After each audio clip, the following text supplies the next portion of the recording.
ఓం శ్రీ గురుభ్యో నమ. ఓం శ్రీమాత్రే నమ. మాఘపురాణం 24వ అధ్యాయం. శ్రీమన్నారాయణు అనుగ్రహము తులసి మహత్యము. వృత్నమద మహాముని జహ్నుమునితో ఇట్లా నేను సత్యజిత్తు ఏకాదశి యందు భార్యతో పాటు ఉపవాసముండెను. కేశవని గంధ పుష్పాదులతో అర్చించెను. దేవతల హితమును కోరి శ్రీమన్నారాయణుని నిరంతరంగా జపించుచు జాగరణ చేసెను. ఏకాదశి నాటి రాత్రి మొదటి జామునందే శ్రీహరి సత్యజిత్తునికి ప్రత్యక్షమయ్యను. నీలమేఘం వల్లే నల్లని ఛాయతో, నల్లని ముంగురులతో, పద్మనేత్రంతో, ప్రకాశించు తిలకముతో, విచిత్ర కుండములతో చెక్కిలు ప్రకాశించుతుండగా, సూర్యకాంతిని మించు కిరీటముతో, హార కేయూరాది విభూషణములతో, పచ్చని పట్టుబట్టను కట్టి మనోహరమైన రూపంతో గరుత్మంతుని పైకి నెక్కి వచ్చెను. మునిగణములు శ్రీమన్నారాయణ స్తుతించుచు భార్యతో పాటు శ్రీమన్నారాయణ పాదములే పడి నమస్కరించెను. శ్రీమన్నారాయణమూర్తి, నాయన కోరిన వరం ఇచ్చేదను అడుగు అనెను. అప్పుడు సత్యజిత్తు, స్వామి, ఇంద్రాదులకు పూర్వం వల్లనే సంచరించే శక్తి నిమ్ము, వారిపై దయనుంచుము, తర్వాత నాకును నా భార్యకును నీ సాన్నిధ్యం అనుగ్రహింపు అని కోరిను. శ్రీహరి దయతో వాని కోరిక అంగీకరించును. ఇట్లనెను, ఓయి, ఈ ఏకాదశి తిథి సమస్త పుణ్యములను ఇచ్చెను. నేను ఈ తిథి అందే నీకు ప్రసన్నైతిని కావున ఈ తిథి నాకు సంతోషమును కలిగించే తిథి. నీవు నీ భార్య ఈ పారిజాత వృక్షమును పెకిలించి ఇంద్రునికిండు. పవిత్రము వనవాసి, నాకు ఇష్టమైన ఈ తులసిని నాకిమ్ము, నీకు శుభము కలుగును. మరి ఒక ఆలోచన వలదని పలికెను. సత్యజిత్తును అట్లే అని అంగీకరించును. మర్నాటి ఉదయమును భార్యతో కలిసి పారిజాత వృక్షమును పెకిలించి ఇంద్రాదులకు ఇచ్చెను. తులసిని లక్ష్మీవతి శ్రీహరికి ఇచ్చెను. శ్రీహరి అనుగ్రహం వలన ఇంద్రాదులందరూ శక్తివంతులై శ్రీమన్నారాయణకు నమస్కరించి నిలిచిరి. శ్రీహరి ఇంద్రాదులు వినుచుండగా సత్యజిత్తును వాని భార్యను చూచి ఇట్లనెను, ఈ ఏకాదశి తిథి నాడు నీవు భక్తితో నీ విధముగా నన్ను పూజించి నా అనుగ్రహము పొందుట వలన మిక్కిలి ఉత్తమమైనది, నాకు మిక్కిలి ఇష్టమైనది. ఈ ఏకాదశి తిథి సర్వజీవుల పాపములన్నింటినీ పోగొట్టి అనంత పుణ్యమునిచ్చును.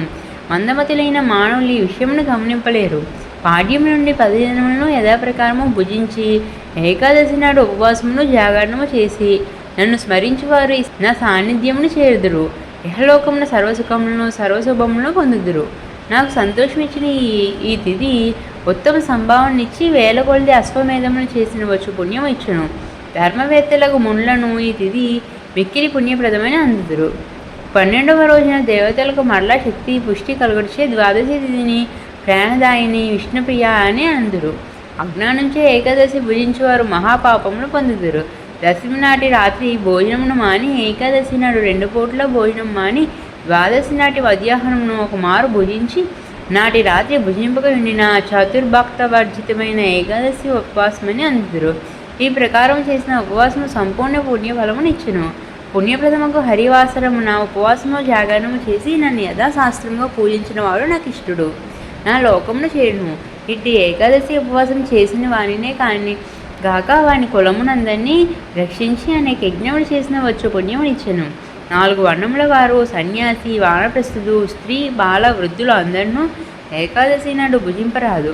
ఏకాదశి నాడు స్త్రీ సుఖము, నిద్ర, అన్నము వీనిని విడిచి నన్ను పూజింపవలను, నా పాదోదకమును సేవింపవలను. అన్ని మాసముల యందును శుక్ల కృష్ణ పక్షముల రెండింటినో వచ్చి ఏకాదశులన్నీ ఇట్లే ఉపవాసం ఉండవలను. చాంద్రాయనాది వ్రతమును ఆచరించడం వలన వచ్చే పుణ్యము ఏకాదశి ఉపవాస వ్రతం వలన వచ్చును. కావున మానవులారా, మునులారా, నా భక్తులారా, మరెవరినూ ఈ ఏకాదశి నాడు అన్ని మాసముల యందును 2 పక్షముల యందును తినరాదు. ఇది సత్యము. ఇట్లా ఉపవాసం చేసిన వాడు నా లోకమును చేరి నన్ను పొందును. ఇది తథ్యము అని బిగ్గరగా పలికెను అని రత్నమహాముని జహ్నుమునికి వివరించును. రత్నమహాముని జహ్నుమునితో ఇట్లా నేను శ్రీమన్నారాయణుడు ఏకాదశి వ్రత విధానమును మహత్యమును వివరించి ఇంద్రాదులతో ఇట్లా నేను, మీరు ఈ పారిజాత దివ్య వృక్షమును తీసుకుని మీ నివాసమైన స్వర్గమునకు వెళ్ళుడని చెప్పెను. ఇంద్రాదులు శ్రీహరి చెప్పినట్లు పారిజాత వృక్షమును తీసుకుని స్వర్గమునకు పోయిరి. వారందరినూ వెళ్ళిన తర్వాత తులసి శ్రీమన్నారాయణతో ఇట్లా నేను, స్వామి, నీ పాద పద్మముల యందు ఆసక్తి కల నన్ను దయచూడుము, నాకు నీవు తప్ప మరి ఒక గతి లేదు, నేను నీ పాద సాన్నిధ్యంనే కోరుకుందును అని పలికిన తులసి మాటలను విను శ్రీహరి, భూమి యందు అమృతం వలన పుట్టిన తులసి, నీవు నాకిష్టురాలవు, నా వద్దకు రమ్ము, నిన్ను నేను హృదయమును ధరించును, సందేహం వలదు, నీవు పవిత్రురాలవు, పవిత్రతను కలిగించుదానవు, పాపనాశినివి. తులసి దళంతో కలిగి ఉన్న నిన్ను చూసిన వారు గంగా స్నానం చేసిన వారి వల్లే పవిత్రులగుదురు. నేను దళములతో నన్ను పూజించిన వారికి పునర్జన్మ ఉండదు.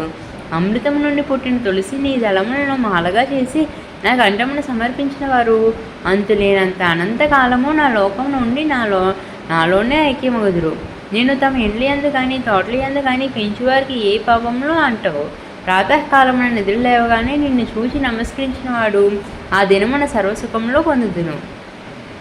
యన్మూలే సర్వతీర్థాన్ని యన్మేభ్యే సర్వదేవత యదగ్రే సర్వద్వేదాశ్చ తులసీత్వం నమామ్యహం అను శ్లోకంను చదివి నీకు నమస్కరింపవలను.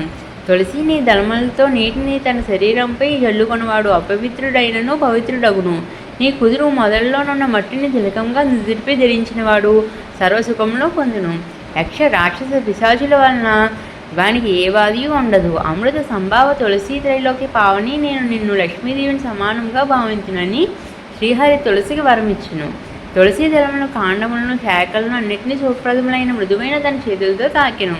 చక్రధర స్పర్శమైన తులసి మరింత కాంతిని పవిత్రతను పొందిను. అప్పుడు ఆ తులసి మనోహరమైన పవిత్రమైన స్త్రీ రూపం నొంది శ్రీహరి అంశను పొందెను. మాయావి జగదీశ్వరుడు అయిన శ్రీహరి లోకరక్షణార్థమై తులసిని నియమించును. శ్రీహరి ఎడమ చేతిలో తాగబడిన భాగము కృష్ణవర్ణమై కృష్ణ తులసి అని పేరు పొందెను. ఆ వైపున ఉన్న ఇతర వృక్షములను తులసి సాన్నిధ్యంచే పవిత్రములయ్యను. తులసి అన్న ప్రదేశము పాపమును పోగొట్టును.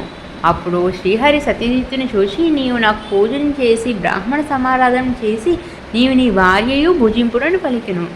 సత్యజిత్తు కూడా శ్రీహరిని పూజించి బ్రాహ్మణులకు భోజనం పెట్టి తన భార్యతో కలిసి భుజించును. ఇట్లా వ్రతం పూర్తయిన తర్వాత శ్రీహరి అందరిని చూస్తుండగా సత్యజిత్తు దంపతులతోనూ తులసితోనూ కలిసి గరుత్మంతునిపై నెక్కి తన లోకంలో పోయెను.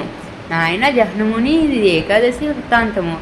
ఏకాదశి తిథి అశ్వమేధ సహస్ర ఫలం ఇచ్చునని స్పష్టమైనది కదా. అన్ని ఏకాదశిలోనూ మాఘమాసమునందలి ఏకాదశి మరింత శుభప్రదము. ఆనాడు ఉపవాసం ఉండి శ్రీహరిని పూజించి జాగరణ మంత్రానుష్ఠానము స్మరణము చేసిన వారు శ్రీహరికి ప్రీతిపాత్రులే సాలోక్యమును సాయుధ్యమును పొందుదురు.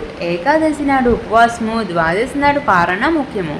ఆనాడు బ్రాహ్మణులకు భోజనం పెట్టి యథాశక్తిగా గోదానము, భూదానము, వస్త్రదానము, సువర్ణదానము, సాలగ్రామ శిలాదానము మొన్నగొన్నవి ఉత్తముడైన బ్రాహ్మణులకు లేదా బ్రాహ్మణులకు ఇవ్వవలను. అట్టి వారు ఇహలోకమున చక్రవర్తి అయి తుదకు శ్రీహరి సాయుధ్యం నందును. ఇట్టి పవిత్రమైన కథను వినువాడును శ్రీహరి కరుణాకటాక్షం నుండి విష్ణువు చేరుదురు నిస్సందేహంగా చెప్పుచున్నాను అని రత్నమద మహర్షి జహ్నమునికి వివరించును. ఇంతటితో మాఘపురాణం 24వ అధ్యాయం సంపూర్ణము. ఇంకా మరెన్నో పురాణాలు ఇతిహాసాలు తెలుసుకోవడం కోసం మా ఛానల్ని సబ్స్క్రైబ్ చేసుకోండి.